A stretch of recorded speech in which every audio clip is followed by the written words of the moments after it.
Hi students, a very good morning, welcome back. In the last section we discussed about the EMR, electromagnetic radiation, and the characteristics of wave and electromagnetic spectrum. What is the electromagnetic spectrum? Hope you know about the electromagnetic spectrum. The arrangement of different electromagnetic radiation in the increasing order of wavelength or decreasing order of frequencies. In electromagnetic spectrum we have seen different radiations: cosmic radiation, gamma rays, X-rays, UV rays, visible light, infrared, microwaves and radio waves, and the uses of these EMR radiation in our day-to-day life. And today we are going to discuss about the particle nature of electromagnetic radiation. Okay, the particle nature of electromagnetic radiation. The wave nature of electromagnetic radiation can explain the phenomena such as diffraction and interference. So diffraction and interference explained by the wave nature of electromagnetic radiation. What is diffraction? The bending of wave around an opaque object. The bending of wave, that is diffraction. What is interference? The merging of two waves with the same frequencies. Okay, so these two phenomena explained by the wave nature of the electromagnetic radiation. But this theory, the wave theory, it is also known as classical theory. Okay, classical theory. So the classical theory couldn't explain the phenomenon such as blackbody radiation and photoelectric effects. Blackbody radiation and photoelectric effects. So what is blackbody radiation? This blackbody radiation is explained by Max Planck quantum theory, also the photoelectric effects. So Max Planck put forward a theory in 1900. Okay, in 1900 he put forward a theory is known as Planck's quantum theory. Okay, Max Planck put forward a theory known as Planck's quantum theory. So let's discuss about the Max Planck quantum theory with an blackbody radiation. When solids heated, it emits radiation. When solids heated, it emits radiation. For example, when we heat an iron rod, initially it becomes a dull red color. Okay, when you heat an iron rod, what happens? It slowly becomes a red color. Again you heat it. When temperature increases, it becomes a red color. Okay, dark red color. Then when we increase the temperature again and again, it becomes white and finally blue color. So iron rod on heating, initially it becomes dull red color, then intense red color, white color, and becomes blue color. Here we can see that the frequency of radiation, okay, the frequency of the wave goes from lower frequency to higher frequency. As you know that Vibgyor, okay, Vibgyor, the wavelength lambda increases, but the frequency nu decreases. Okay, are you clear? So dull red color, then it becomes white, and finally it becomes blue in color. So what happens? The frequency increases. The frequency of the radiation increases. Wavelength decreases. From right to left, frequency increases. So here the frequency of the radiation goes from lower frequency into higher frequency. Okay, so an ideal body which can absorb or emit all radiations of frequencies, So an ideal body can absorb or emit radiations of all frequency. That is a black body. So black body can absorb or emit radiations. When it absorbs, okay, at a low temperature it absorbs radiation. When heated, the black body emits radiations of all frequencies. So, hope you understand this concept. Okay, got it? A perfect black body or an ideal black body absorb or emit radiations of all frequencies. And this is experimented by checking the intensity of light. Okay, the intensity of light. Let's discuss the variation of intensity of light with the wavelength or frequency. So here we take intensity of light. Intensity. And here wavelengths. 1000, 2000, 3000, etc. The wavelength and intensity experimented. This is in a T1 temperature. Okay, that plot is in the T1 temperature. Again, the intensity of light is studied with the increasing the temperature. This is T2. So T2 is greater than T1. T2 is greater than T1. So you can see that when the wavelength decreases, okay, I shortly written length, you write full wavelength. When the wavelength decreases, what happens? When the wavelength decreases, the intensity of the light increases. On decreasing the wavelength, the intensity of light increases and reaching the maximum. Then it goes decreasing.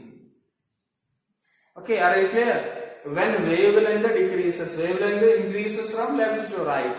From right to left, wavelength decreases. So when wavelength decreases, the intensity of radiation increases, reaching a maximum, it goes down or it goes decreases. And what happens when temperature increases? You can see that. Okay, the intensity of radiation is high. The intensity of radiation is more. Okay, you can see it from the plots. T2 is greater than T1. Here also wavelength decreases, the intensity of radiation increases, then reaching the maximum, it's go down. So this is an experimental prediction of the radiation. Hope you understand. So from this experimentation, Max Planck proposed his postulates about the quantum theory. So let's discuss about the Max Planck quantum theory. The first postulate, listen, the first postulate. The radiant energy absorbed or emitted not continuously but discontinuously in the form of small energy packet called quanta. Okay, the first point of the Max Planck quantum theory is quanta or quantum of radiation. Quantum of radiation. This is about the first postulate, quantum of radiation. Okay, once again, the first postulate, first important point in the Planck's quantum theory is the radiant energy or the energy, you can say that energy. The energy absorbed or emitted. You can see that already we have discussed about the black body. A perfect black body absorb or emit radiations of all frequencies. That is explained by Max Planck. So first postulate, listen, the energy or radiant energy absorb or emit not continuously but discontinuously in the form of small energy packets called quanta. Okay, small energy packets called quanta or quantum of radiation. എന്താ പറഞ്ഞതിന്റെ meaning? Radiant energy absorb ചെയ്യുന്നതും emit ചെയ്യുന്നതും ചെറിയ energy പാക്കറ്റുകളായിട്ടാണ്. Radiant energy absorb ചെയ്യുന്നതും emit ചെയ്യുന്നതും ചെറിയ ചെറിയ energy പാക്കറ്റുകളാണ്. ആ പാക്കറ്റിന് കൊടുത്ത പേരാണ് quantum or quanta. So what is quanta or quantum? Small energy packets. Very simple concept. Small energy packets are called quantum or quanta. Clear? So that's about the first postulate. Once again I state the first postulate. The energy absorbed or emitted not continuously but discontinuously in the form of small energy packets called quanta or quantum. Okay, you don't bother about the phrase not continuously but discontinuously. Okay, it is a simple phrase used to explain the concepts. Okay, don't bother about not continuously but discontinuously. Okay, that about the first postulate. Okay, then in the case of light, in the case of light, the quantum of radiation is known as photon. In the case of light, the quantum of radiation or quanta is called photon. Okay, so in the case of light, visible light or sunlight, light. Okay, simply light. In the case of light, the quantum of radiation is known as photon. Okay. Yes. Then second postulate. The energy absorbed or emitted. Okay. The energy absorbed or emitted having a frequency. Or you can say that wavelength. So here the amount of energy. The second postulate deals about the amount of energy. The amount of energy associated with a quantum of energy is proportional to its frequency. What is second postulate?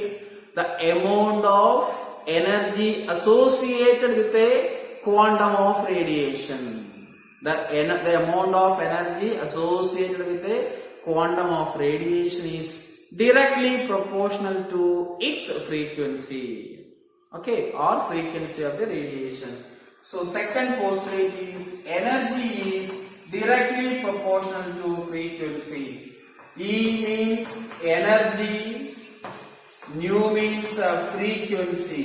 Okay, energy shortly written as ENG, not written as English. Okay, E capital ENG is English short form.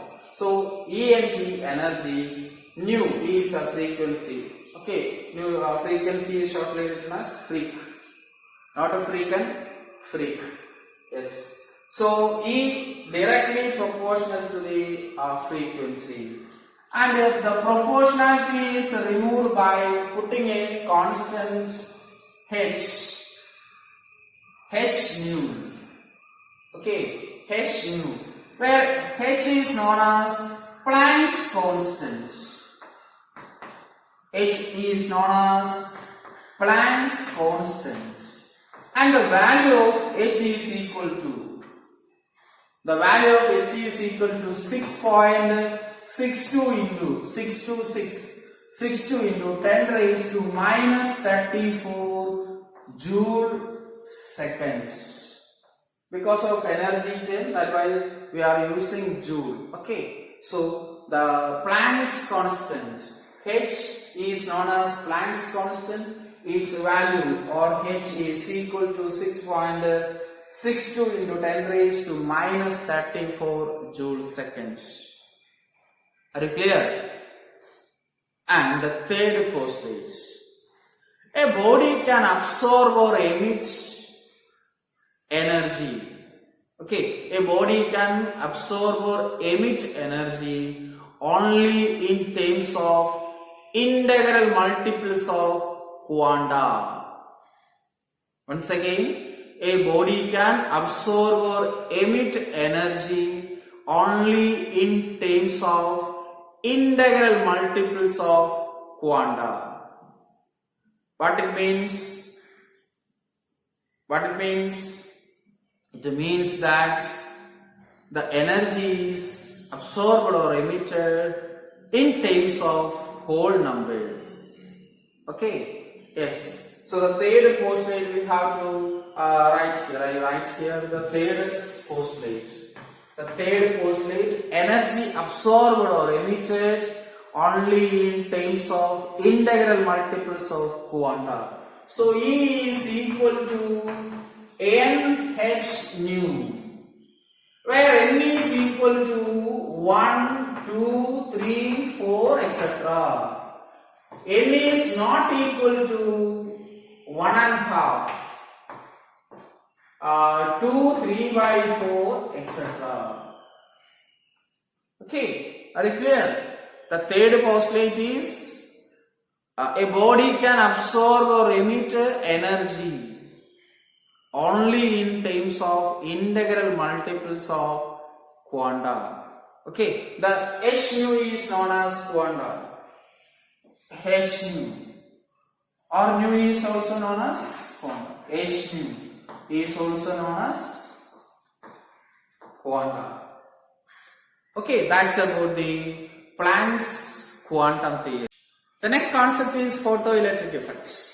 As we have seen the black body radiation, a perfect black body absorb or emit of radiations all frequencies and is explained by Max Planck. Also the wave theory couldn't explain the photoelectric effects. What is photoelectric effect? The effect which is related to photons and electrons. As we have seen that photons, what is photon? In the case of light, the quantum of radiation is known as photons. And in 1887, Henry Hertz performed a very interesting experiment. Okay, he bombarded a beam of light on the metal surface. He bombarded a beam of light on the metal surface, and electrons were ejected. Electrons were ejected from the metal surface when a beam of light strikes or falls on the metal surface. So light means a photon. Electrons are ejected. That's why the effect is known as photoelectric effect. Can you define photoelectric effect? Okay, I define. The phenomenon of ejection of electron from the metal surface when a suitable frequency of radiation strikes on it. Okay, from the above discussion we can easily define or state that photoelectric effect is the phenomenon. The phenomenon of ejection of electron from the metal surface when a suitable frequency of radiation strikes on the metal surface. So shortly, strikes on it or falls on it. Okay, you can say strikes on it or falls on it. For example, cesium metal, potassium, rubidium. So when a beam of light falls on the potassium, rubidium or cesium metal, electrons are ejected. As you know that cesium is used in atomic clocks, a very precise clock. So cesium is used in the atomic clocks based on this theory. And the photoelectric effect is also very important in our day-to-day life. Solar panels, solar systems. Okay. So when light falls, electrons are ejected. That electrons are collected in the battery. A schematic representation of photoelectric effect is given. This is the metal surface. Okay, the bluish shaded portion is the metal surface. When light, this is light. Okay, light falls on the metal surface, electrons are ejected. That ejected electrons or electrons from the metal surface is collected in a detector, or you can say that collector, and is stored in the battery. And remember that this is a vacuum chamber. Okay, so in vacuum chamber, a metal and is a collector. When a suitable frequency of light, this light has a frequency nu, and also it has an energy E is equal to h nu. If a radiation have frequency, it has energy. So a suitable frequency falls on the metal surface, electrons are ejected, that electrons are collected and stored in the battery. And this is the basic principle in solar panels. Okay, so photoelectric effect is very, very important. And the important observations or important results from the photoelectric experiments. First one is, for every metal, there should be a minimum frequency of radiation, which is called a threshold frequency. At the first point, first result about the photoelectric effect is threshold frequency. Threshold frequency. What is threshold frequency? And is denoted by nu zero, nu naught. Okay, nu naught. Somebody read as nu zero, nu naught. That's good. Threshold frequency. What is threshold? Minimum. So for every metal, there is a minimum frequency required to eject the electron is called threshold frequency. What is threshold frequency? For every metals, the minimum frequency required to eject the electron from the metal surface and is called threshold frequency. Okay, the threshold frequency of cesium is different that of threshold frequency of potassium. Okay, later we will discuss. The threshold frequency of cesium is less as compared to the threshold frequency of potassium. Okay, and second important point, the ejected electron has a kinetic energy. Okay, the ejected electron having kinetic energy, that's why it moves.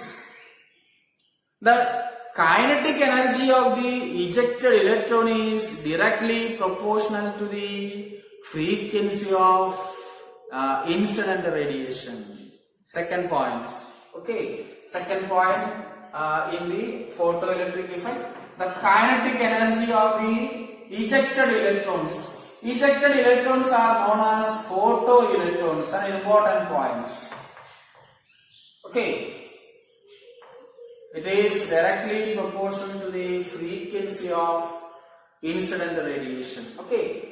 Remember that the ejected electrons are also known as photoelectrons. A very important point in competitive examinations.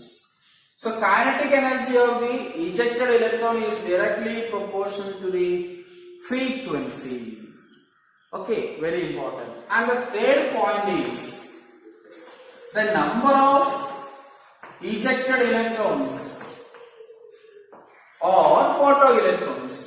The number of ejected electrons depends upon the intensity of light. Intensity of light, or you can say that brightness of light.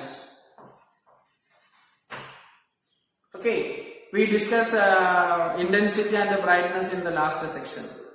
The amplitude determines the intensity. Okay, the amplitude of the wave, the height of the wave determines the intensity of the radiation. Are you clear? So these are the important observations. And one more observation is given in your book. There is no time lag between the falling of beam of light and ejection of electron. Okay, there is no time lag. Whenever the light falls on the metal surface, electrons are ejected. Okay, whenever the light falls on the metal surface, electrons are ejected. So there is no time lag. No time lag between the incident radiation and the ejection of electron. Okay, falling off, incident radiation and the ejection of electron. That you keep in your mind.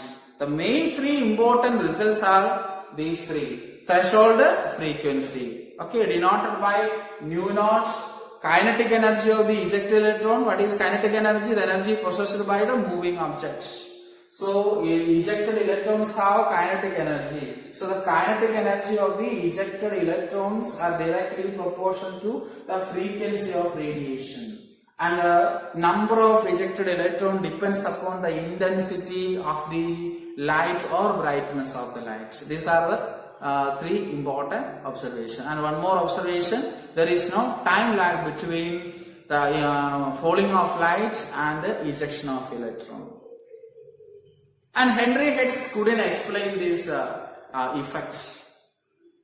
He performed an experiment, but he couldn't explain the photoelectric effect. Photoelectric effect is explained by Albert Einstein. Okay, Albert Einstein explained the photoelectric effect by the help of quantum theory. So we move to the explanation of photoelectric effects. Hope you understand what is photoelectric effect and the results about the photoelectric effect. Next, we discuss the photoelectric effect, explanation of photoelectric effect by Einstein. Okay, so the wave theory couldn't explain the photoelectric effect. Remember that. Wave theory couldn't explain the photoelectric effects. Albert Einstein in 1905 explained the photoelectric effects. Okay, for that he considered the wave with the frequency nu, the incident radiation having frequency nu, and the electrons are ejected. Electrons are ejected with a kinetic energy Ke. Okay, with a kinetic energy Ke. And one more thing, for each and every metal, this is the metal surface. You remember that. Metal, so this is metal surface. I already told you, a minimum frequency is required to eject the electron from the metal surface. So each metal having a minimum frequency nu naught. Okay, each metal having a minimum frequency required to eject the electron is called a threshold frequency. So threshold frequency. Okay, so a radiation with a frequency nu, a part of frequency is used to eject the electron. Okay, please listen carefully. An incident radiation having frequency nu, and a part of that frequency is used to eject the electron, and the remaining part is given us to the electron as kinetic energy. Okay, I will tell you. Varuna radiation frequency nu ആണ്. വരുന്ന റേഡിയേഷന്റെ frequency എത്രയാണ്? New ആണ്. ഓരോ മെറ്റലിനും minimum frequency ഉണ്ട്, threshold frequency ഉണ്ട്. അപ്പൊ ഈ ഫ്രീക്വൻസിയുടെ ഒരു പാർട്ട് എന്തിനു ഉപയോഗിച്ചു? ഇലക്ട്രോൺസിനെ ഇജക്ട് ചെയ്യാൻ ഉപയോഗിച്ചു. റിമൈനിങ് ബാക്കിയുള്ളതാണ് ഇലക്ട്രോണിന് കൈനറ്റിക് എനർജി ആയിട്ട് കിട്ടുക. ആണ് സെക്കൻഡ് പോയിന്റ്. എന്താണ് second point? Kinetic energy is directly proportional to the frequency of incident radiation. Incident radiation ഇത് ഒരു കോൺസ്റ്റന്റ് ആണ്. For a metal it is constant. അപ്പൊ ഈ ഇൻസിഡന്റ് റേഡിയേഷന്റെ ഫ്രീക്വൻസി കൂടുമ്പോൾ എന്ത് സംഭവിക്കും? ഇലക്ട്രോൺസിന്റെ കൈനറ്റിക് എനർജി കൂടും, ഇലക്ട്രോൺസ് ഇജക്ട് ചെയ്യുന്ന സ്പീഡ് കൂടും. ഓക്കെ, മഴക്കാലം ഉള്ളപ്പോഴാണോ സോളാർ ബാറ്ററി ചാർജ് ചെയ്യുന്നത്? നല്ല സൺഷൈൻ ഉള്ളപ്പോഴാണോ? നല്ല വെയിലുള്ളപ്പോഴാണ്. ഓക്കെ, അപ്പോ ക്ലൗഡി നേച്ചറിൽ ചാർജിങ് കുറവാണ്. കാരണം എന്താണ്? അതിന്റെ ഫ്രീക്വൻസിയും ഇന്റൻസിറ്റിയും കുറവായിരിക്കും. ലൈറ്റിന്റെ ഇന്റൻസിറ്റിയും ഫ്രീക്വൻസിയും കുറവായിരിക്കും. ഓക്കെ, പക്ഷെ നല്ല സണ്ണി ഡേ ആണെങ്കിലോ, നല്ല സൺഷൈൻ ഡേ ആണെങ്കിലോ, അവിടെ intensity of light high, so more electrons are stored in the battery. So remember that. Okay, apply your knowledge into day to day life. Yes, അപ്പൊ ഒരു പാർട്ട് ഇലക്ട്രോൺസ് ഇജക്ട് ചെയ്യാൻ ഉപയോഗിക്കും, remaining പാർട്ടാണ് kinetic energy ആയിട്ട് കൊടുക്കുന്നത്. അപ്പൊ നമുക്കൊരു കാര്യം ചെയ്യാം. New, so energy H new, frequency ഉണ്ടെങ്കിൽ എനർജി ഉണ്ട്. H nu is equal to, H nu is partially given to the ejection of electron as kinetic energy. So H nu naught plus kinetic energy of the electron, kinetic energy of the ejected electrons. So H nu is equal to H nu naught plus kinetic energy half mv square, mass of electron. What is mv? We already discussed the discovery of electron, mass of electron, etc., charge of electron, etc. So half mv square. Okay, so this is the explanation made by Albert Einstein. For this explanation, he got Nobel Prize. Actually, Einstein got the Nobel Prize for the explanation of photoelectric effect and Brownian movements, not for his discovery. Einstein കണ്ടുപിടുത്തതിനല്ല അദ്ദേഹത്തിന് Nobel prize കൊടുത്തത്. He satisfactorily explained the photoelectric effect, Brownian moment, etc. So for that he got Nobel Prize in physics. Okay, this is explained in 1905. Okay, 1905, Albert Einstein explained the photoelectric effects. And one more thing, H nu is equal to W naught plus half me. What is me? Mass of electron, v square, where W naught is known as work function of the electron for a particular metal. Work function for metal. You simply remember that work function. Okay, work function for that particular metal. Okay, if the work function is more, what it means? There is a difficulty to eject the electron. Work function higher, work function value higher ആണെങ്കിൽ അതിന്റെ meaning എന്താണ്? Electrons eject ചെയ്യാൻ കുറച്ച് difficult ആണ്. Electron is more bounded in the metal surface. കൂടുതൽ energy നമ്മൾ supply ചെയ്യണം. So if the work function is low, this value is low, what it means? Minimum energy, very low energy is required to eject the electron from the metal surface, and the work function is expressed in electron volt. Okay, 1 electron volt is equal to 1.602 into 10 raised to minus 19 joule. Okay, 1 electron volt is equal to 1.6. You take 1.6, enough. 1.602 into 10 raised to minus 90 joule. Okay, this is very important thing for calculation. When we are doing the problems, it is very important. Okay, that's about the photoelectric effect and its explanation. Photoelectric and its explanation. Two important concepts. Today we discuss about two important concepts: black body radiation, Max Planck quantum theory. Okay, Max Planck quantum theory, and another thing is photoelectric effects. Okay, you go through the textbook, read it in between the line. That means read it carefully. Any doubt you can ask. A very important concept. Remember that Henry Hertz experimented the photoelectric effect, and the explanation is made by Albert Einstein. And in your textbook, the work function for different metals is given. Lithium, sodium, potassium, rubidium, cesium is given. You just go through it and understand which element having lower value of work function. That elements eject the electron very fastly. Okay, those elements having low value of work function, that elements eject the electron very fastly, and that's why cesium is used in photovoltaic cell and in atomic clock. Okay, I already told you the application of photoelectric effect. It is in photovoltaic cell, that is such as solar system, solar panels, etc. Okay, so in the next class we will discuss the problems based on these things. Thank you.